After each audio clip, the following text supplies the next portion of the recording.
En la clase de hoy vamos a relacionar el trabajo con la energía, en particular con la energía cinética. Básicamente, el trabajo es algo que se realiza sobre los cuerpos, mientras que la energía es una magnitud física que los cuerpos u objetos tienen. En dinámica, estudiamos que las fuerzas aplicadas sobre un cuerpo modifican su estado de movimiento. Cambia el vector velocidad del cuerpo, adquiere aceleración.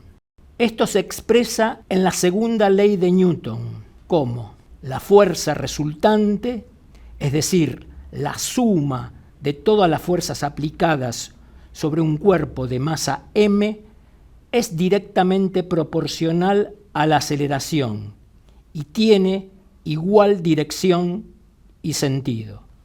Esta expresión nos permite calcular la aceleración conociendo las fuerzas aplicadas sobre el cuerpo y su masa.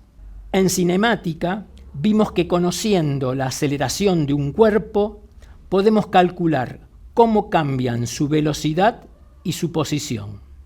En este curso estudiamos mayoritariamente el movimiento de cuerpos con aceleración constante en el tiempo, es decir, donde las fuerzas aplicadas son constantes. Sin embargo, en la naturaleza nos encontramos con ejemplos de fuerzas que no son constantes. Por ejemplo, varían con el tiempo, como la fuerza con que el viento empuja una hoja, o fuerzas que varían con la posición o la velocidad, que a su vez cambian con el tiempo. Vimos que la fuerza elástica depende de la posición.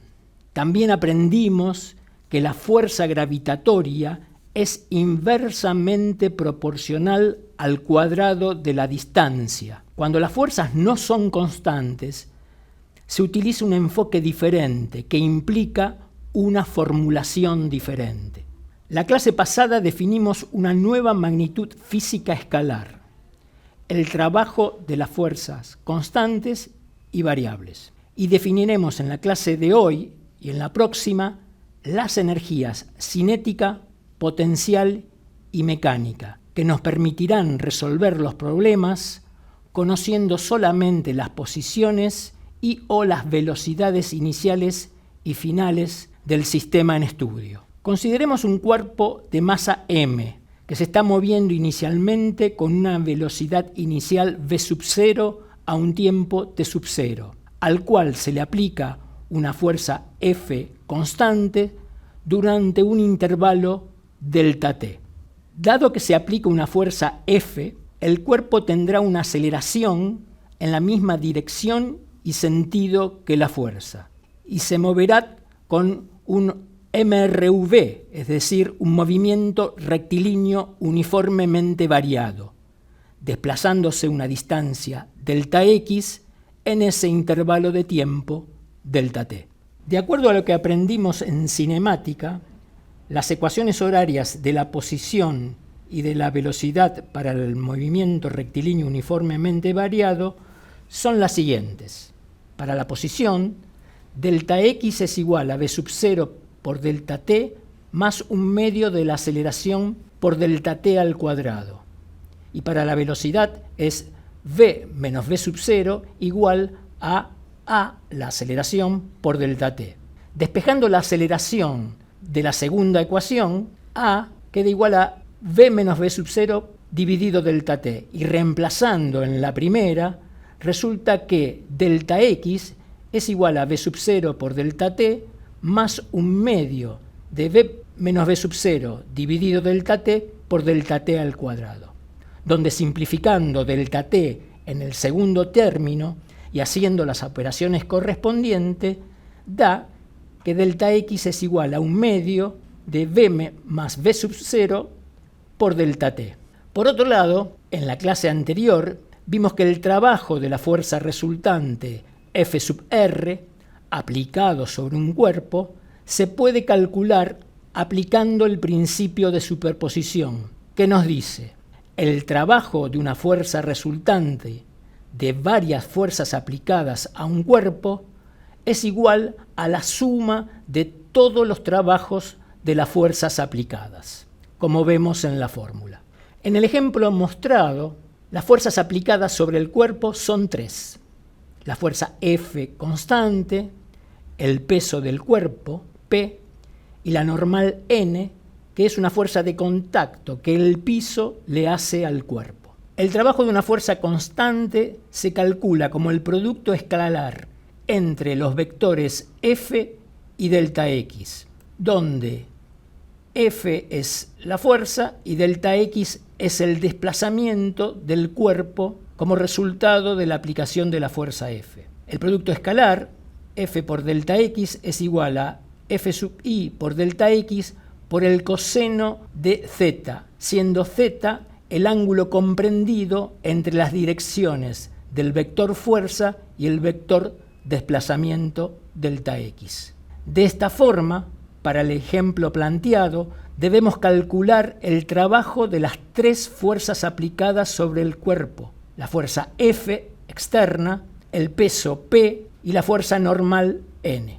Teniendo en cuenta que la fuerza F es paralela al desplazamiento delta X, el ángulo comprendido entre ambos vectores es 0 grados, y como el coseno de 0 grados es 1, resulta que el trabajo de la fuerza constante es el producto de los módulos de la fuerza F por el desplazamiento delta X. Por otro lado, como el peso P y la normal N son ambos perpendiculares al desplazamiento delta X, el ángulo comprendido entre ambos vectores es 90 grados. Por lo tanto, como el coseno de 90 grados es igual a 0, los trabajos de la fuerza peso y de la fuerza normal son 0.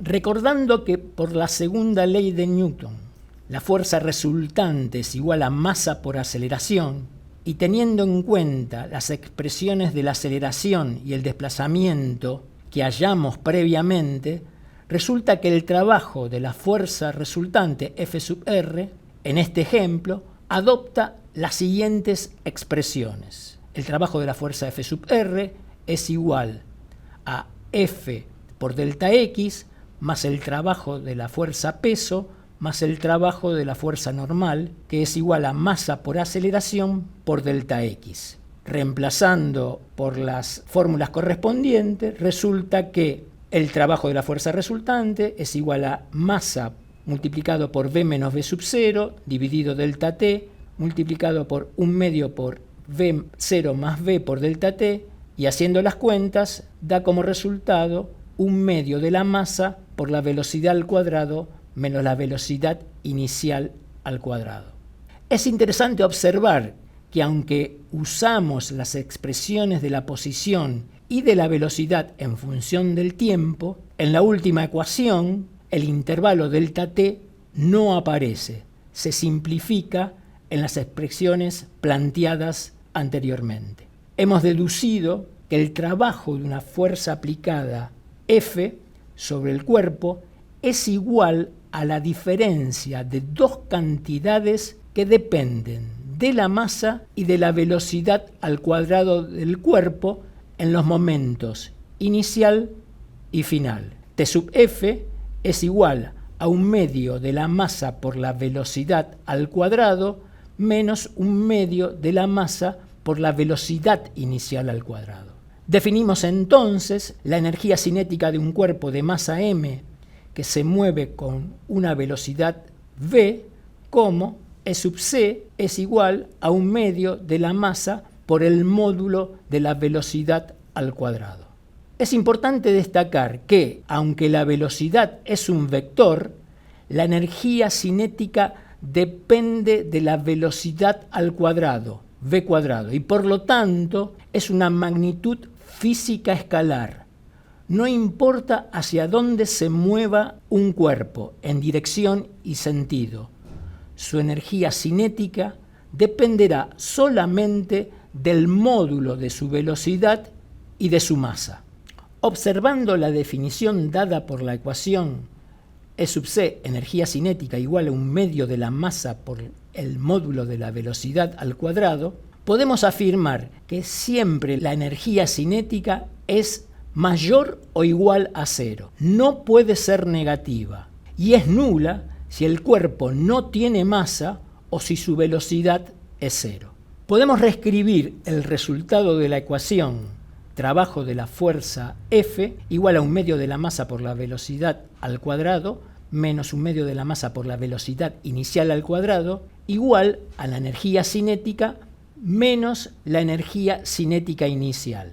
Como es una diferencia de energías cinéticas, lo vamos a escribir como delta E sub c y que se lee como la variación de la energía cinética. En este ejemplo muy simple hemos demostrado que el trabajo de una fuerza resultante aplicada F sobre un cuerpo es igual a la variación de energía cinética del mismo. La idea que propusimos es considerar el efecto que tiene el trabajo de una fuerza aplicada sobre un cuerpo como la variación de energía cinética de ese cuerpo. En este enfoque, cuando nos interese saber cómo evoluciona el estado de movimiento de un cuerpo, tendremos que estudiar cómo varía su energía. En este ejemplo, la energía cinética. Un sistema puede ganar energía cinética. Tiene al final más energía que al principio. Por lo tanto, delta E sub c es mayor que cero. Puede perder energía cinética. Tiene al final menos energía de la que tenía al principio. Es decir, que delta E sub c es menor que cero. O puede conservar su energía cinética. Tiene la misma energía al final que al principio. Por lo tanto, la variación de energía cinética es igual a cero. Lo que hemos mostrado en el simple ejemplo se puede generalizar enunciando lo que se denomina el teorema del trabajo y la energía cinética, que dice: el trabajo de la fuerza resultante, es decir, el trabajo de todas las fuerzas actuantes sobre un cuerpo, es igual a la variación de energía cinética de ese cuerpo. El ejemplo que se propuso para deducir el teorema fue un caso particular de una fuerza constante en la misma dirección que la trayectoria, es decir, una trayectoria rectilínea.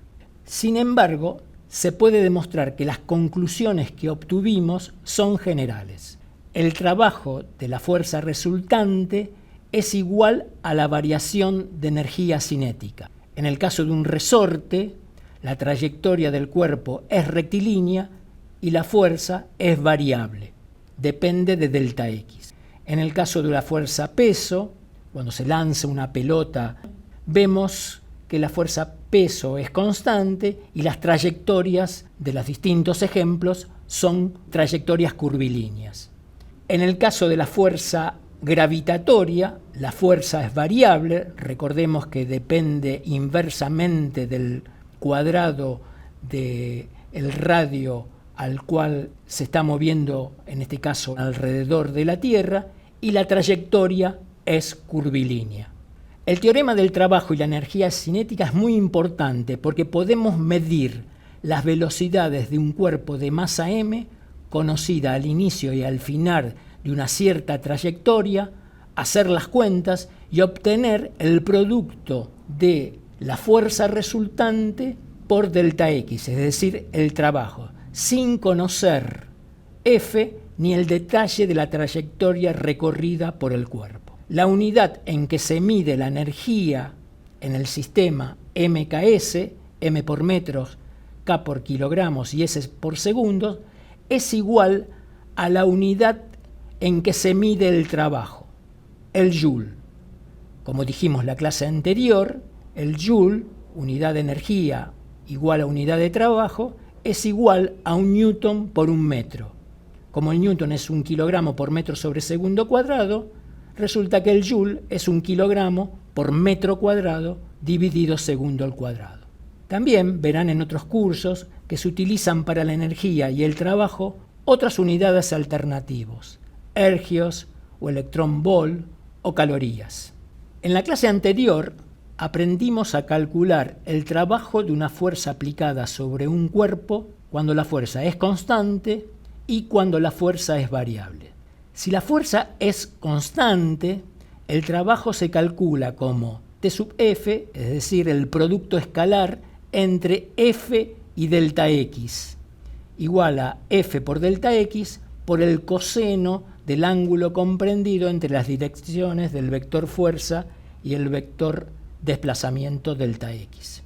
En cambio, si la fuerza es variable, el trabajo se obtiene gráficamente hallando el área encerrada debajo de la función f de x entre x0 y x, es decir, el desplazamiento.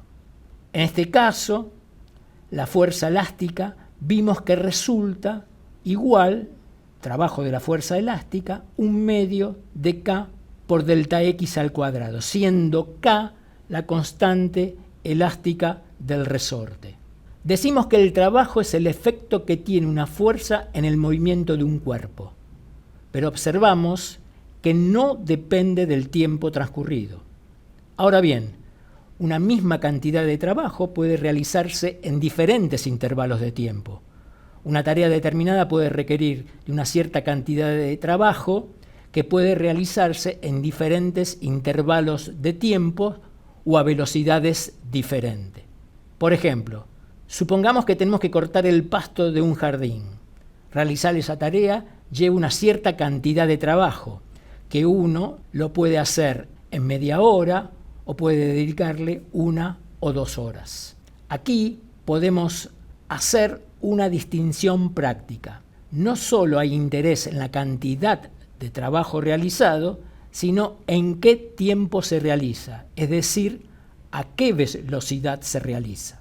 La potencia es la velocidad a la que se hace el trabajo.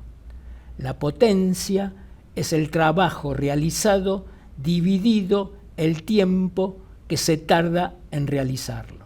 Este ejemplo muestra que no solo es importante la cantidad de trabajo realizado, sino también en cuánto tiempo se hace, o sea, a qué velocidad se realiza. Entonces, definimos una nueva magnitud física escalar, denominada potencia, que mide la velocidad a la que se hace el trabajo que se realiza sobre un cuerpo. Calcularemos la potencia media como el trabajo realizado, t dividido el intervalo de tiempo delta t que se tarda en hacerlo, es decir, el trabajo por unidad de tiempo. La potencia media es igual a t dividido delta t, reemplazando t por el producto escalar entre f por delta x dividido delta t, nos da igual a la fuerza multiplicado la velocidad media, que es delta x sobre delta t, como podemos ver en la fórmula. Si consideramos el trabajo realizado en un instante del tiempo, lo que matemáticamente expresamos como un límite cuando delta t tiende a 0, podremos calcular la potencia instantánea. P es igual a diferencial del trabajo dividido el diferencial del tiempo. El diferencial del trabajo es f escalar diferencial de la posición dividido el diferencial del tiempo, que resulta el producto escalar entre la fuerza y la velocidad instantánea. En el sistema MKS, la unidad en que se mide la potencia es el watt o vatio, que se representa con la letra W. Un watt es un joule dividido un segundo. Como el joule es un newton por un metro y un newton es 1 kilogramo por metro sobre segundo al cuadrado, finalmente un watt, como se puede ver en la fórmula, queda igual en unidades de MKS a 1 kilogramo por metro cuadrado sobre segundo al cubo. Un watt es entonces la potencia desarrollada por una fuerza que realiza un trabajo de 1 joule en 1 segundo. Otras unidades de potencia son el caballo fuerza, horsepower, o el caballo vapor, CB. Un HP o horsepower es 745,7 watts y un caballo vapor es equivalente a 735,35 vatios. Por ejemplo, cualquier auto puede ir de velocidad 0 hasta 100 km por hora, pero un auto de gama media como el Renault Megane lo hace en aproximadamente 12,5 segundos, mientras que una Ferrari puede hacerlo en 2,5 segundos. Dado que las masas de ambos autos son similares, alrededor de 1.200 kilogramos la Megane y 1.800 kilogramos la Ferrari, la variación de energía cinética y por lo tanto el trabajo es comparable en ambos autos. Pero sabemos, sin haber aprobado aún física, que la Ferrari es más potente.